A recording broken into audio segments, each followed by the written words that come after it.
نوح کی کشتی 6 مہینے تک پانی میں تیرتی رہی۔ اس فصیل سے پہلے ایک خندق تھی جسے پانی کے ساتھ بھر دیا گیا تھا۔ کسی مشرک یا کافر کے لیے اللہ کے نبی مغفرت کی دعا نہیں مانگتے۔ آج کا عنوان ہے ایسی زمین جہاں کوئی کھیتی باڑی نہیں۔ ابراہیم علیہ السلام فلسطین میں آباد تھے۔ بی بی سارہ ابراہیم کی پہلی بیوی ان کے ساتھ رہتی تھی۔ بی بی سارہ ابراہیم علیہ السلام کے چچا کی بیٹی تھی۔ شادی کے وقت ابراہیم کی عمر 35 سال تھی اور ان کی شادی ملک شام میں ہوئی۔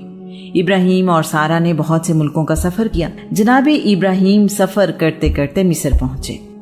فرعون مصر ایک ظالم اور سخت بادشاہ تھا۔ فرعون کے کارندے اپنی سلطنت میں رہنے والے یا سفر کرنے والے لوگوں میں سے خوبصورت لڑکیوں کو اٹھا کر لے جایا کرتے اور بادشاہ کو پیش کر دیتے تھے۔ فرعون اس کے بدلے میں انہیں انعام سے نوازا کرتا تھا۔ فرعون کے فوجی بی بی سارہ کو بھی اٹھا کر لے گئے۔ فرعون برے ارادے کے ساتھ بی بی سارہ کی طرف بڑھا تو اس کا بازو شل ہو گیا۔ فرعون کو احساس ہوا کہ یہ کوئی غیر معمولی شخصیت ہے۔ بی بی سارہ سے معافی مانگی۔ بی بی سارہ نے فرعون کو معاف کر دیا تو اس کا بازو ٹھیک ہو گیا۔ جناب ابراہیم کو بھی وہیں بلایا گیا۔ فرعون نے اپنی غلطی کی تلافی کرنے کے لیے اپنی سب سے ایماندار خادمہ ہاجرہ کو سیدہ سارہ کی خدمت کے لیے انہیں دے دیا۔ بی بی ہاجرہ قبطی یعنی مصر کی رہنے والی ہیں۔ تورات کی روایات کے مطابق بی بی ہاجرہ مصر کے بادشاہ فرعون کی بیٹی ہیں۔ سیدہ سارہ نے ہاجرہ کو ابراہیم کے نکاح میں دے دیا۔ جب 2424 قبل مسیح میں اسماعیل پیدا ہوئے، اللہ کے نبی ابراہیم کی عمر 86 سال تھی۔ اسماعیل سیدہ ہاجرہ کے بیٹے ہیں۔ بی بی سارہ اس وقت تک بے اولاد تھی۔ اللہ کریم نے اپنے نبی ابراہیم کو حکم دیا کہ وہ اپنے بیٹے اسماعیل اور بی بی ہاجرہ کو ریگستان میں چھوڑ آئیں۔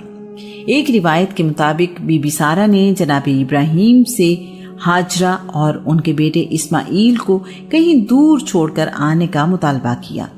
یہ بہت بڑا امتحان تھا۔ اپنے اکلوتے بیٹے کو جو ابراہیم کے بڑھاپے میں پیدا ہوا، اس بیوی کو جو بہت خیال رکھتی تھی اور نہایت نیک تھی، دونوں کو ایسی جگہ پر چھوڑ آنا جہاں دور دور تک کوئی نہ ہو، سوچنا بھی آسان نہیں ہے۔ اللہ کے نبی اس مشکل امتحان سے نہ گھبرائے۔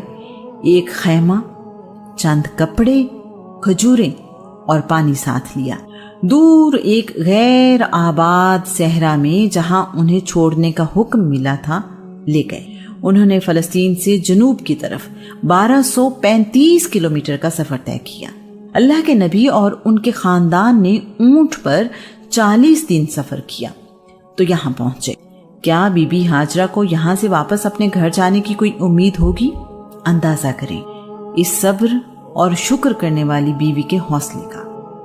بی بی ہاجرہ کی عمر اس وقت 40 سال تھی۔ اللہ کے نبی کے کہنے پر عمل کیا۔ ویرانے میں اپنے دودھ پیتے بیٹے کے ساتھ چلی آئیں۔ صرف یہ پوچھا، آپ ہمیں کس کے سہارے یہاں چھوڑ کر جا رہے ہیں؟ ابراہیم کا جواب تھا، واحد اور مہربان رب کے سہارے۔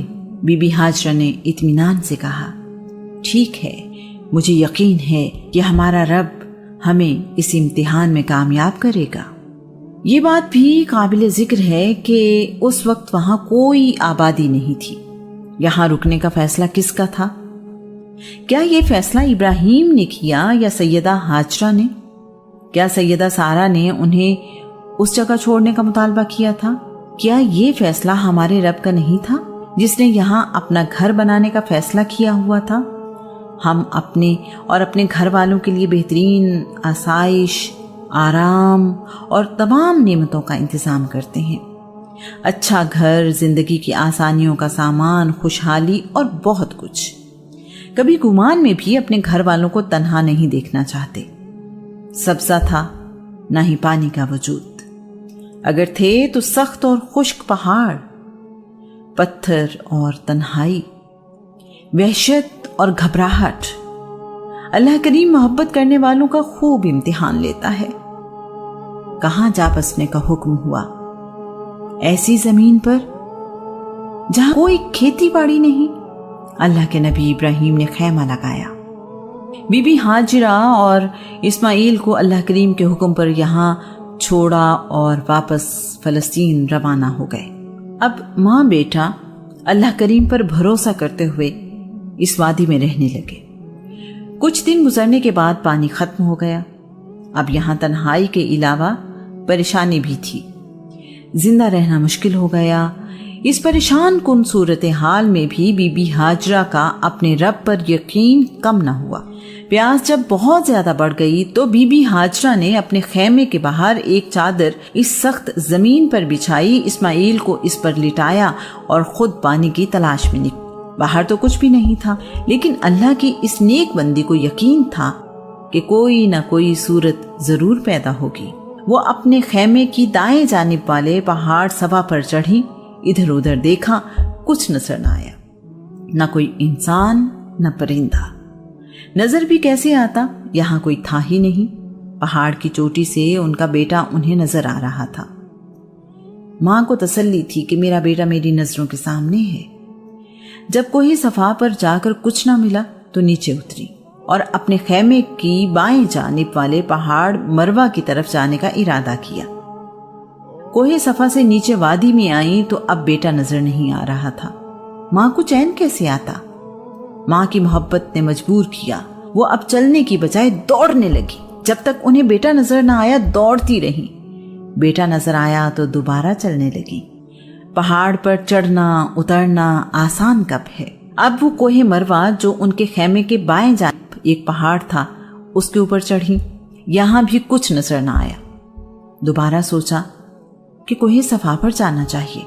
کوہ مروہ سے اتریں۔ جب وادی میں پہنچنے پر اسماعیل نظر نہ آئے تو پھر دوڑنا شروع کر دیا۔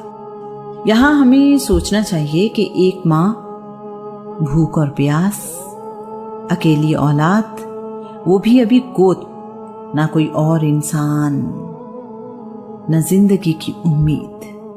کبھی ایک پہاڑ پر چڑھتی ہیں تو کبھی دوسرے پہاڑ پر۔ جن لوگوں نے پہاڑی علاقوں میں چھٹیاں گزارنے کے لیے سفر کیا ہے جانتے ہیں کہ پہاڑوں پر چڑھنا اور اترنا کس قدر مشکل کام ہے۔ ہم اپنی خوشی سے جاتے ہیں اور بہت جلدی تھک جاتے ہیں۔ یہاں تو ایک ماں اپنے بیٹے کی بھوک اور پیاس کی خاطر پریشانی میں پہاڑوں پر چڑھتی اور دوڑتی ہے۔ اس پریشانی کا اندازہ صرف ماں ہی کر سکتی ہے۔ بی بی ہاجرہ کی بے چینی ختم ہونے کا نام نہیں لے رہی۔ وہ دیوانہ وار دونوں پہاڑوں پر بار بار جا رہی ہیں۔ وہ سعی کر رہی ہیں کہ شاید کوئی انسان نظر آ جائے اور پانی کا انتظام ہو جائے۔ سیدہ ہاجرہ 7ویں بار صفا پہاڑ سے مروہ پر پہنچی تو انہیں ایک عجیب منظر نظر آیا۔ انہوں نے دیکھا کہ جہاں بیٹا لیٹا ہوا ہے اس کے بالکل قریب پانی ہے۔ ان کی خوشی کی کوئی حد نہ رہی۔ کہیں یہ نظر کا دھوکہ تو نہیں؟ کیا واقعی سخت پتھر کے پہاڑوں میں پانی ہے؟ میرے رب، مجھے یقین تھا کہ تیری رحمت کوئی نہ کوئی بہانہ ڈھونڈ لے گی۔ میرے پروردگار، تیرا لاکھ لاکھ شکر۔ دوڑتی ہوئی پہاڑ سے اتری، لیکن اس بار اپنے بیٹے کی طرف جا رہی تھی۔ اسماعیل کے پاس پہنچی تو دیکھتی ہیں کہ جہاں اسماعیل روتے ہوئے ایڑی مار رہے تھے وہاں اس پتھریلی زمین سے پانی کا چشمہ نکل آیا ہے۔ سیدہ ہاجرہ کا اپنے رب پر یقین تھا کہ وہ کوئی نہ کوئی صورت پیدا کرے گا۔ ایسا ہی ہوا۔ اب انہیں فکر ہوئی کہ کہیں یہ پانی بہتے بہتے ختم نہ ہو جائے۔ پانی ذخیرہ کرنے کا کوئی طریقہ نہیں تھا۔ انہوں نے بے اختیار کہا، زم زم، ٹھہر جا ٹھہر جا۔ اللہ کریم کی نیک بندی کا کہنا کمال کر گیا۔ پانی وہیں ٹھہر گیا۔ چشمہ تو باقی رہا لیکن اب پانی بہنا بند ہو گیا۔ سیدہ ہاجرہ نے اس پانی کے گرد روک بھی بنا دی۔ اللہ کریم کی طرف سے زمزم کو ہمیشہ ہمیشہ کے لیے جاری کر دیا گیا۔ آج 4000 سال بعد بھی زمزم لوگوں کو سیراب کر رہا ہے۔ رسول اللہ کا فرمان ہے، اللہ کریم اسماعیل یعنی سیدہ ہاجرہ پر رحم فرمائے۔ اگر وہ جلدی نہ کرتی تو زمزم ایک بہتا ہوا چشمہ ہوتا۔ سیدہ ہاجرہ کی پریشانی کم ہوئی، اب انہیں زندگی کے آثار نظر آنے لگے۔ چند دنوں میں پانی کی وجہ سے یہاں سبزہ بھی اگایا۔ وہی وادی جہاں کھیتی باڑی نہیں ہوتی تھی، اللہ کی قدرت کے سبزہ نکل آیا۔ کچھ عرصے بعد یہاں سے ایک قافلہ گزرا جو ملک کے شام تجارت کے لیے سفر پر تھا۔ ان لوگوں کا تعلق بنی جرہم قبیلے سے تھا۔ یہ راستہ ان لوگوں کا جانا پہچانا تھا۔ وہ پہلے بھی بارہا یہاں سے گزر چکے تھے۔ اب کی بار انہوں نے عجیب منظر دیکھا۔ انہوں نے دیکھا کہ پرندے اڑ رہے ہیں اور خوشی سے چہچہا رہے ہیں۔ جب ان کے تجسس نے انہیں مجبور کیا تو وہ پہاڑ پر چڑھے۔ ان کی حیرت کی انتہا نہ تھی۔ ایک خیمہ ہے، سبزہ اگا ہوا ہے اور پانی کا چشمہ موجود ہے۔ یہ کیسے ہوا؟ وہ تو بہت دفعہ یہاں سے گزرے تھے، کبھی کسی نے سوچا بھی نہیں تھا کہ پتھریلے پہاڑوں میں پانی بھی ہوگا۔ کوئی ایسے ویرانے میں تنہا کیسے رہ سکتا ہے؟ وہ لوگ سیدہ ہاجرہ کے پاس آئے اور یہاں رہنے کی اجازت مانگی۔ سیدہ ہاجرہ نے اس شرط پر انہیں اجازت دی کہ زمزم پانی کی ملکیت سیدہ ہاجرہ اور ان کے خاندان کے پاس رہے گی۔ وہ لوگ اس شرط پر راضی ہو گئے۔ سیدہ ہاجرہ اور اسماعیل کے بعد یہ لوگ ہی اس شہر کے آباد کرنے والے تھے۔ اللہ کریم اس شہر کو بکہ کے نام سے یاد کرتا ہے۔ یہی شہر بکہ اب مکہ کہلاتا ہے۔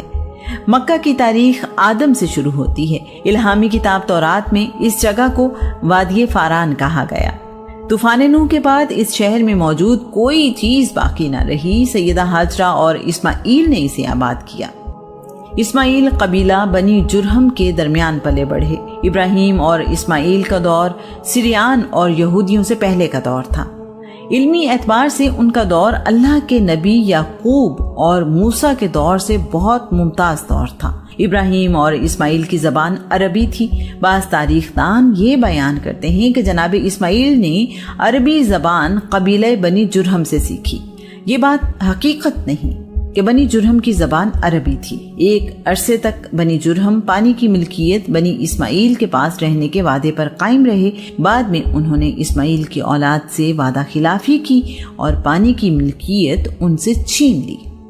آنے والے دور میں بنی خزاع اور بنی اسماعیل نے بنی جرہم سے جنگ کی اور انہیں مکہ سے نکال دیا۔ بنی جرہم جاتے ہوئے زمزم کا چشمہ بند کر گئے۔ صدیوں بعد عبد المطلب یعنی رسول اللہ صلی اللہ علیہ وآلہ وسلم کے دادا نے چشمہ زمزم کی کھدائی کروائی تو پانی کی ملکیت ایک بار پھر بنی اسماعیل کے پاس آ گئی۔ زمزم پانی کی ذمہ داری آج بھی اسماعیل کی اولاد کے پاس ہے۔ ظاہری اسباب میں یہ شہر اللہ کے نبی اسماعیل اور سیدہ ہاجرہ کے لیے بسایا گیا۔ حقیقت میں یہ کائنات بسائی ہی اللہ کے آخری رسول صلی اللہ علیہ وآلہ وسلم کے لیے گئی۔ ایک نہ بدلنے والی زبان عربی عطا کی گئی۔ آخرکار قرآن مجید اللہ کریم کی آخری الہامی کتاب کو بھی تو یہی نازل ہونا تھا۔ مت سہل ہمیں جانو پھرتا ہے فلک برسوں، تب خاک کے پردے سے انسان نکلتے ہیں۔ یہ کائنات اتنی آسانی سے نہیں بسائی گئی۔ زندگیاں اور صدیاں گزری تو یہ آباد ہوئی۔ شہر مکہ رسول اللہ صلی اللہ علیہ وآلہ وسلم کی ولادت سے 25,000 سال پہلے آباد ہوا۔ مکہ سطح سمندر سے 277 میٹر بلند ہے۔ شہر مکہ کو اس لیے حرم کہا جاتا ہے کیونکہ یہ عزت اور حرمت والا شہر ہے۔ یہ شہر جدہ سے 64 کلومیٹر مشرق میں واقع ہے۔ تاریخ دان یاقوت حموی کے مطابق شروع میں حرم کعبہ کی عمارت کا نام مکہ تھا، بعد میں پورے شہر کو مکہ کہا جانے لگا۔ مکہ شہر وادی ابراہیم میں واقع ہے۔ اس کے شمال میں کیقان ہے، جنوب میں جبل حدیدہ ہے اور جنوب مغرب میں جبل عمر ہے۔ مشرق میں جبل ہیرا ہے جبکہ شمال مشرق میں جبل ابو قبیس ہے۔ آدم علیہ السلام نے اللہ کا گھر مکہ کی وادی میں تعمیر کیا تھا۔ طوفان نوح کے بعد یہ عمارت قائم نہ رہی بلکہ اس کا نام و نشان تک مٹ گیا۔ یہاں اس بات کا ذکر بھی نہایت ضروری ہے کہ اللہ کریم نے ماں میں محبت کا جو جذبہ رکھا ہے وہ کسی اور کو حاصل نہ ہو سکا۔